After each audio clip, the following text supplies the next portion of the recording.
application review, business review, investment, lifestyle, social politic.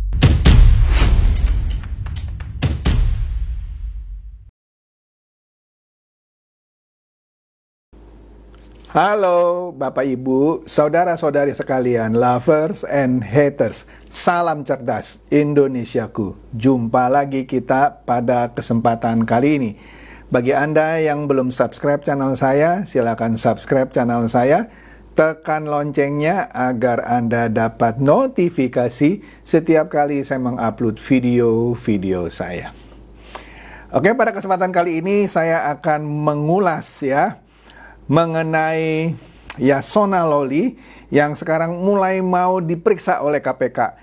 Ya, sepertinya ada hubungannya, ya bukan ada hubungannya lagi lah, sudah terang benderang lah ya, pemanggilannya berhubungan dengan kasus hilangnya Harun Masiku ya. Bagaimana duduk persoalannya? Ya, sebentar sabar, saya akan jelaskan sampai tuntas. Tapi sebelum itu, seperti biasa, ada yang menumpang lewat dulu nih ya. Ini ada cuitan dari Vicky Yosi, ya. Dia bilang, wow, kalau benar berita ini gara-gara ulah si Denny Siregar, si Hasto, dan Deddy Sitorus, ya. Kalau benar, Bambang Pacul mengundurkan diri dari PDIP, PDIP makin nyungsep katanya ya. Geger katanya ya. Akhirnya Bambang Pacul mengundurkan diri dari PDIP diikuti ribuan kader. Benarkah? Nah, itu ada berita dari FIFA.co.id ya. Cuma sayangnya ini berita belum terkonfirmasi. Ya, tapi ada kasakusuk gitu ya. Ya, kita nantikan saja dalam beberapa waktu ke depan. Jadi kalau ini sampai benar terjadi, PDIP kehilangan kader-kadernya yang bagus ya. Mulai dari siapa pertama itu Bambang Sujatmiko, kemudian Marwarar Sirait, kemudian Effendi Simbolon. Nah, kalau Bambang Pacul juga keluar, astaga, nggak ngerti dah. Oke deh. Kemudian, Ibu Mega kan sebelumnya mengkritik Pak Prabowo ya. Di video saya yang sebelumnya Anda bisa lihat lah ya. Yang soal makanan bergizi 10.000. Bayangkan, ketika Pak Prabowo mencanangkan program makan bergizi, itu yang namanya buzzer-buzzer PDIP dan buzzer-buzzer anak Abah bilang, boros-borosin uang negara aja. Ya, wah, dari mana duitnya? Kira-kira gitu.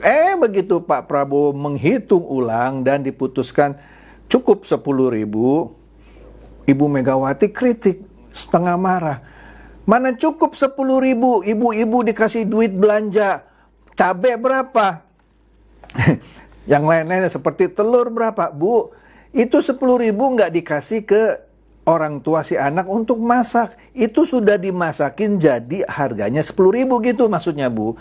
Jadi kalau ibu mau kritik boleh sih ya, cuma ibu harus dapat informasinya yang benar dulu gitu ya dari kader-kader ibu. Itu bukannya dikasih, dimasakin masakan yang seharga 10.000 gitu Bu ya. Karena di komentar ibu kan bilangnya, mana cukup tuh, gimana sih ibunya itu beli ini ya, cabai mahal ini mah. Enggak Bu, bukan si ibu itu yang masaknya, sudah dimasakin. Oleh karena itu di Kompas TV ini menarik nih ya.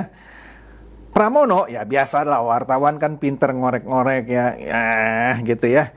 Di sini dikatakan di Kompas TV, Pramono enggan tanggapi kritik Megawati kepada Prabowo soal makan bergizi gratis.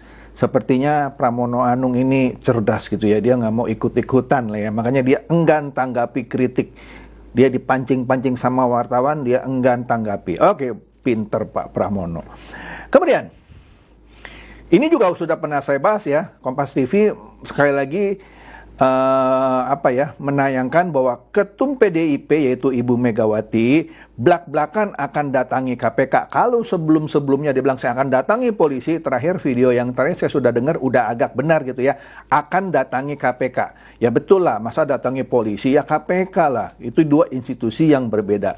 Jika Hasto ditangkap, Bu, percuma Bu. mau datangi kepolisian kayak, mau datangi KPK kayak, kalau kader ibu yang namanya Hasto ditangkap atas kasus apapun, percuma Bu. Memang kalau ibu datang terus Hasto dilepas, nggak mungkin Bu ya. Oke ya, kita lihat saja kader-kader partai politik lain ketika ditangkap ya sudah, ketua umumnya nggak ada tuh yang datang ke KPK atau ke kepolisian atau ke kejaksaan, ya kan? Nah ibu harusnya juga memberikan contoh yang baik. Buat apa? Kan punya pengacara Bu. Hasto ditangkap, turunin pengacara. Gugatlah itu KPK. Kenapa ini Hasto ditangkap? Pra-peradilan kan kah? Ya, ya. Bukan ibu. Waduh. Ibu nanti turun kelas loh gitu ya. Maaf Bu ya. Nah, karena itu di Metro TV menurunkan berita bahwa KPK merespon pernyataan Ketua Umum PDIP Ibu Megawati yang menyatakan akan mendatangi KPK jika sekjennya yaitu Hasto Kristianto ditangkap. Juru bicara KPK Tessa Mahardika menegaskan bahwa penyidik mengusut kasus tersebut sesuai aturan yang berlaku. Iya, dia jelaskan, ya kita kalau panggil orang, apalagi kalau sampai ditangkap lah gitu ya, tentu mengikuti aturan yang berlaku. Ya kalau ada yang nggak setuju gitu ya kan, banyak dong, ini main asal tangkep nih ya, politisasi, kriminalisasi, misalnya ajukan saja Bu pra peradilan gitu ya. Makanya responnya santai aja ini ya, juru bicara KPK, ya kita sudah mengusut kasus sesuai aturan yang berlaku. Oke. Nah ini ada cuitan dari Alex, KPK nggak usah takut, rakyat yang waras akan mendukung dan buktikan negara nggak boleh kalah dengan Mak Banteng dan Hasto. Nah ini menanggapi respon KPK soal Megawati yang akan datang jika Hasto ditangkap. Aduh, saya juga kasihan juga ya, memang kalau Ibu Megawati datang marah-marah terus dilepas Hasto, ya enggak lah. Oke, nah ini nih mulai nih. Baru-baru ini Pak Yasona Lawli dipanggil mau diperiksa KPK terkait kasus Harun Masiku. Cuma dia tidak datang dengan alasan ada urusan dan segala macam lah ya. Saya nggak mau masuk detail di situ. Nah oleh karena itu Partai Sosmed mencuit, Yasona Lawli ya. Sekalianlah KPK periksa keterlibatan anaknya dalam bisnis di lapas yang pernah kami bongkar dulu. Ya, anaknya Yasona Lawli waktu itu ditenggarai ada berbisnis di lapas. Ya udahlah, saya nggak mau ngomong detail lah bisnisnya apa gitu ya. Dan sudah ditelanjangi oleh Partai Sosmed tapi tidak ditanggapi gitu ya. Iya, oke deh. Nah, ini dia nih, Kompas TV ya menyebutkan bahwa ex atau mantan Menkumham Yasona Lawli yang dari PDP absen dari pemanggilan KPK. Dia minta dijadwalkan ulang. Ya mungkin bentrok lah jadwalnya atau apa. Boleh. Nanti pemanggilan kedua. Nggak datang juga nanti jemput ya. Jadi yang pertama dia tidak hadir. Oke. Oleh karena itu KPK akan panggil lagi Yasona Lawli nanti tanggal 18 Desember. Ya. Dalam beberapa hari ke depan. Terkait kasus Harun Masiku. Wih mantap nih ya. Kemudian ex penyidik KPK berpendapat bahwa memeriksa atau periksalah di sini bahasanya Yasona adalah babak baru dalam usaha mengejar Harun Masiku. Mantap nih.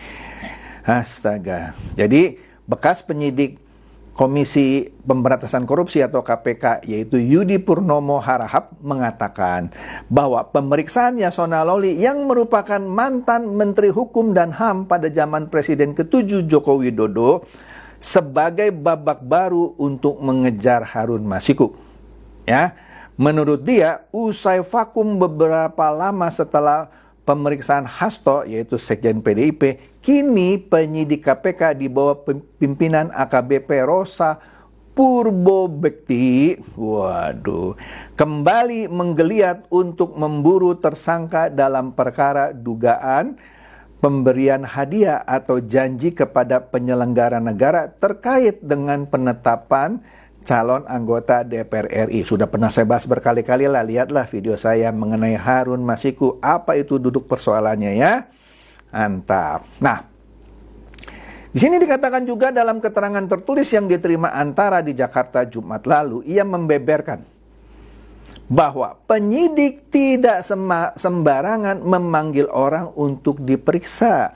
Apalagi Yasona merupakan mantan pejabat tinggi negara atau high profile, mantan menteri loh ya. Sehingga pastinya penyidik sudah mempunyai bahan atau materi pertanyaan kepada saksi yang dipanggil. Jadi Yudi ini menduga pemanggilan Yasona masih terkait upaya KPK memburu tersangka tersebut, yaitu Harun Masiku ya. Jadi bagi dia nggak masalah Yasona nggak hadir dalam panggilan yang pertama itu ya, karena KPK masih bisa menjadwalkan ulang ya. Jika berulang kali tidak hadir, maka bisa dijemput paksa ya. Mantan Menkumham ini nih, Yasona Lawli, yang merupakan kader PDIP ya. Jadi ia berharap Harun Masiku bisa segera ditangkap karena sudah 5 tahun nih ya nggak akan tangkap ya. Kenapa susah banget nih ya, sakti gitu ya. Nah, oleh karena itu pemeriksaan Yasona dianggap sebagai babak baru dalam perburuan Harun Masiku ya. Cakep. Nah, jadi walaupun Tessa ini tidak membeberkan perkara apa yang membuat Yasona dipanggil, tapi dia mengatakan penyidik KPK ya, ya sekarang ini maaf deh ya nggak bisa ngomong detail dah ya, tapi KPK kan kita tahu menerbitkan daftar pencarian orang terbaru Harun Masiku yang menampilkan foto-foto terbaru buronan kasus korupsi tersebut ya. Mantap. Jadi diharapkan masyarakat yang juga punya informasi soal Harun Masiku bisa menghubungi kantor KPK di nomor 021 2557 8300. Di satu sisi Marwara Sirait juga memberikan sayembara hadiah 8 miliar jika ada orang yang berhasil menangkap Harun Masiku. Mantap deh. Mantap ya. Oke. Nah ini Kompas ya Jumat lalu lah ya. Dikatakan pemeriksaan Yasona usai tak jabat menteri, dalam hal ini Menteri Hukum dan HAM, KPK bilang karena ada bukti baru soal kasus Harun Masiku. Nah bukti barunya apa nanti ya? Nanti sabar aja ya. Jadi alasan KPK memanggil Yasona usai politisi PDIP itu tidak menjabat lagi sebagai Menteri Hukum dan Hak Asasi Manusia itu karena ada bukti baru ya. Jadi juru bicaranya tadi yang namanya Tessa Mahardika Sugiarto mengatakan ya ada bukti baru ya terkait kasus Harun Masiku yang harus diminta konfirmasi dan keterangannya kepada Yasona. Apa itu? Sabar ya. Tentu penyidik memanggil ini karena ada dasar dan yang kuat, baik itu dokumen terkait, keterangan saksi lain yang terkait, atau ada petunjuk lain yang terkait gitu ya. Jadi kemungkinan bukti-bukti baru itu baru didapat penyidik saat ini ya. Jadi bukan karena gara-gara dia bukan pejabat lagi baru dipanggil. Ya karena kita manggil setelah dapat bukti baru gitu maksudnya ya. Nah, sayangnya Tessa tidak memerinci ya. Memang ya tidak perlu dibuka semua sih ya. Alat-alat bukti apa yang KPK punya yang sekarang yang dikatakan bukti-bukti baru ya. Tentu nantinya katanya penyidik pasti sendiri yang akan memahami materinya. Jadi setelah mangkir panggilan minggu lalu tanggal 13 akan dipanggil lagi ya tanggal 18 Desember ini. Beberapa hari mendatang ya. Mantap, hari Rabu nih tanggal 18 kita tunggu nih ya. Karena yang tanggal 13 Jumat lalu dia nggak datang, jadi Rabu ini nih ya tanggal 18 dipanggil ya. Waktu itu nggak hadir karena ada agenda katanya nggak bisa ditinggalkan. Mantap. Oke. Nah kita lihat nih ya Tempo Waktu itu sepertinya Tempo belum CS-an nih sama PDIP. Sekarang kan CS-an sama PDIP. Pokoknya siapapun yang melawan PDIP selalu dibully gitu ya. Ya Anda lihat aja siapa itu. Jokowi yang sudah tidak di PDIP dibully, Ridwan Kamil dan Suswono yang melawan calon PDIP juga dibully oleh Tempo. Bahkan Pak Prabowo dibilang berusaha untuk membuat Pilkada Jakarta 2 putaran. Kan ada di bocor halusnya. Mana buktinya disuruh mengakui kok Ridwan Kamil. Bagaimana bisa bilang Pak Prabowo mau cawe-cawe bikin 2 putaran Pilkada Jakarta. Nah itu kan setelah, kalau dugaan saya, setelah sekarang mungkin dia CS gitu ya dengan PDP. Tapi ini kita lihat ya ketika dia belum CS nih, ini dugaan saya loh, mungkin aja saya salah ya. Tempo pernah menurunkan berita di awal Januari, ya akhir Januari lah, 24 Januari tepatnya, 2020, 4 tahun lalu nih ya. Judulnya mantap nih, Yasona sudahlah, gitu ya. Jadi intinya Presiden Joko Widodo menurut Tempo sebaiknya mengevaluasi kembali posisi Menteri Hukum dan Hak Asasi Manusia Yasona Hamonangan Lawli yang tidak memberikan informasi yang benar kepada publik tentang keberadaan Harun Masiku. Intinya dia menyembunyikan informasi yang sebenarnya tentang keberadaan Harun Masiku. Kira-kira begitu berita Tempo 4 tahun lalu. Nah, di sini lebih detail lagi. Tadi kan tahun 2020, ini berita 11 Agustus 2023, tahun lalu. Ya, Tempo menurunkan berita juga. Mereka yang ngotot Harun Masiku masih di luar negeri 3 tahun lalu. Salah satunya Yasona Lawli yang bilang pokoknya belum di Indonesia katanya. Mantap ya. Jadi di sini keberadaan Harun Masiku masih misteri. Sejak ditetapkan sebagai buronan KPK, begini Yasona Lawli dan Firly Bahuri ngotot 3 tahun lalu. Jadi Firly Bahuri yang ketua KPK waktu itu juga ngotot ya 3 tahun lalu. Ya apa ngototnya? Pokoknya belum di Indonesia. Waduh mantap. Nah kemudian ada petisi waktu itu ya. Ini petisinya itu juga di bulan Januari 2020, 4 tahun lalu ya. Petisinya pecat Yasona. Iya, 4 tahun lalu sudah ada petisi. Didukung oleh 1000 tanda tangan.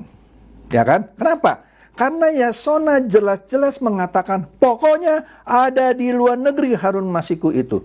Itu kalimat dia kok bisa salah? Kok bisa salah? Menteri Hukum dan HAM loh, ngotot bilang ada di luar negeri. Apakah ini terkait kader partainya sendiri? Jadi dianggap dia menyembunyikan informasi tentang keberadaan Harun Masiku. Nah di sini beritanya sedikitnya 50 orang menginisiasi pembuatan petisi melalui jaringan daring ya, mendesak Presiden Joko Widodo memberhentikan Menteri Hukum dan HAM Yasona Lawli. Akademisi Universitas Indonesia Ade Armando sebagai salah satu penggagas petisi itu menyebut Yasona melakukan kebohongan publik mengenai keberadaan politikus PDIP Harun Masiku. Karena jabatannya kan sebagai Menteri Hukum dan HAM membawai imigrasi gitu ya. Dia bilang nggak ada, belum pulang, ada di luar negeri. Padahal ada CCTV yang menyorot datangnya Harun Masiku. Nah, kebongkar deh gitu ya. Harun di sini kita tahu merupakan buronan Komisi Pemberantasan Korupsi atau KPK yang menjadi tersangka kasus suap terhadap anggota KPU yaitu Pak Wahyu Setiawan untuk menduduki kursi DPR melalui mekanisme pergantian antar waktu yang kabarnya juga suratnya ditandatangani oleh Yasona Lawli. Oke? Ade Armando mengatakan hingga pertengahan Januari 2020 Yasona masih ngotot menyebut Harun berada di luar negeri. Padahal ternyata berdasarkan keterangan imigrasi Harun sudah kembali ke Indonesia pada 7 Januari. Mungkin gara-gara ini Dirjen Imigrasi, siapa itu namanya ya saya lupa ya, bekas polisi Letjen apa gitu ya. Kok saya lupa ya. Ini coba saya ingat-ingat. Oke deh, saya lupa gitu ya. Dipecat. Kasian ya, padahal tuh dirjennya itu, dirjen imigrasi, itu memberitahu hal yang benar bahwa Harun Masiku sudah kembali kok 7 Januari. Padahal atasannya, menterinya Yasona Lawli bilang enggak, masih ada di luar negeri. Mungkin gara-gara memberitakan informasi yang benar, itu dirjen imigrasinya dicopot sama Yasona Lawli. Aduh, bener deh ya, bener. Aduh, kasihan. Menariknya, setelah petisi itu digulirkan, ya, tadi kan sudah disebut penggagasnya Ade Armando, ya. Jadi Ade Armando bilang, ya, sikap Yasona yang salah memberikan informasi itu menurutnya sengaja untuk menutupi keberadaan Harun Masiku. Wih, tegas loh Ade Armando nih ya. Kalau kita sih ya tentu saja sederhana. Sudah diganti aja tuh Menkumhamnya Pak Yasona. Dan juga harus menjelaskan apa yang dia lakukan ini. Yang diduga menyembunyikan informasi tentang keberadaan Harun Masiku. Dia jelas-jelas mengatakan pokoknya ada di luar negeri Harun Masiku. Itu kalimat dia. Kok bisa salah? Ya, itu kan nggak masuk di akal. Ini dirjen imigrasi di bawah dia bisa sampai salah seperti itu. Jadi siapa yang salah? Dirjen imigrasi atau itu? Nah, terus dibuat seakan-akan yang salah dirjen imigrasi. Padahal ada CCTV-nya yang menyorot kedatangan Harun Masiku. Ya. Waktu itu petisi daring ini sudah sampai 1.000 tanda tangan. Ya. Waktu itu ditargetkan jadi 1.500. Ya. Tapi sayangnya waktu itu Ade Armando mengatakan belum akan membuat aksi lanjutan jika petisi sudah mencapai target 1.000. Ya, dia berharap Presiden Joko Widodo waktu itu mendengarkan tuntutannya. Ya, ini banyaklah akademisi-akademisi yang meminta Presiden Jokowi waktu itu memecat tokoh publik Harun Masiku maksudnya ya tokoh publik juga sih ya. Ya kan, aduh. Jadi kesimpulannya,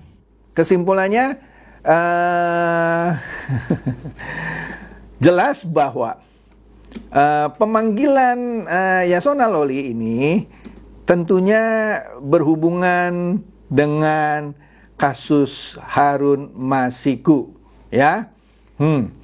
Jelaslah, ya.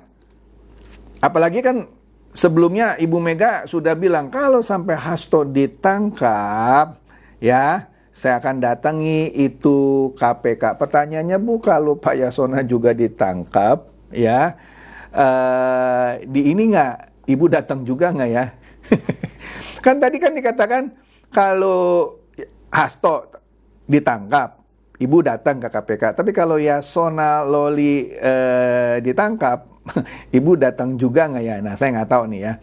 Jadi inilah keseruan terbaru ya. Keseruan terbaru mengenai kasus Harun Masiku yang menghilang 5 tahun tidak bisa ditangkap-tangkap ya. Jadi ini menarik deh ya. Menarik banget menurut saya. Orang bisa bilang ini politisasi atau ini kriminalisasi, mentang-mentang Pak Jokowi sudah tidak satu kubu dengan PDIP, ya kita nggak tahu deh ya. Tapi yang jelas di sini kasus ini bergulir menurut KPK karena dia sudah punya beberapa bukti baru yang memang tidak ditegaskan bukti barunya itu apa. Ya, nah, jadi kita tunggu saja pemeriksaan Pak Yasona Lawli tanggal 18 Desember ini hari Rabu. Ya, Jika ada berita lanjutannya, pasti saya akan ulas lagi untuk Anda semua. Demikian saja dari saya, semoga ini mencerdaskan dan mencerahkan Anda semua. Silakan share video saya ini kepada teman-teman, sahabat, atau kerabat supaya mereka tambah cerdas dan tercerahkan. Seperti biasa, terima kasih.